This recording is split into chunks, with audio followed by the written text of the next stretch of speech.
আসলে মহিষ তো মহিষের মতোই দেখতে, এখানে সবাই আসলে কম্পেয়ার করতেছে ওর গায়ের রংটার কারণে আর হচ্ছে চুলের কারণে, এই জন্যই আর কি কম্পেয়ার করা, এছাড়া আর কোনো না। মহিষ তো মহিষ, মানুষ তো মানুষই। অনেকেরই তো দেখলাম যে অনেক দেশেরই হচ্ছে গিয়া প্রাইম মিনিস্টারের নাম রেখেছে, তারপরে নেতাদের নাম রেখেছে। এটা আসলে ভাইরাল হওয়ার জন্য, টোটালি ভাইরাল হওয়ার জন্য রাখা। চুলগুলোকে মনে হচ্ছে যে ডোনাল্ড ট্রাম্পের সাথে সব মানানসই আর কি। জি, এটা তো হচ্ছে শিং আছে আর বাস্তবে ডোনাল্ড ট্রাম্পের তো শিং নেই, এটাই হচ্ছে তফাৎ।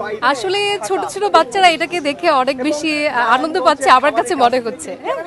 আমরা বড় মানুষ তো এটা আমাদের কাছে আলাদা বিষয় না, যেহেতু বাচ্চাদের কাছে ডোনাল্ড ট্রাম্পটা কি সেটা নিয়ে ওরা খুবই উৎসাহ ছিল, তো এটা ওদেরকে দেখানোর জন্য আসলে নিয়ে এসেছি এখানে। 2-3 দিন আগে ভাইরাল হয়েছে, আপনার ফেসবুকে ইন্টারনেট দেখছিলাম, এখন আর বাস্তবে সরাসরি চিড়িয়াখানা দেখতেছি। ট্রাম্পের সাথে চেহারার সাথে মিল আছে। আমি অনেকবার ভিডিওতে দেখেছি এই মহিষটি, এই জন্য দেখার অনেক আগ্রহ হয়েছে, এই জন্য আসলাম একদিন দেখতে চিড়িয়াখানায়, যে এটি চিড়িয়াখানায় আছে এই জন্য দেখতে আসলাম।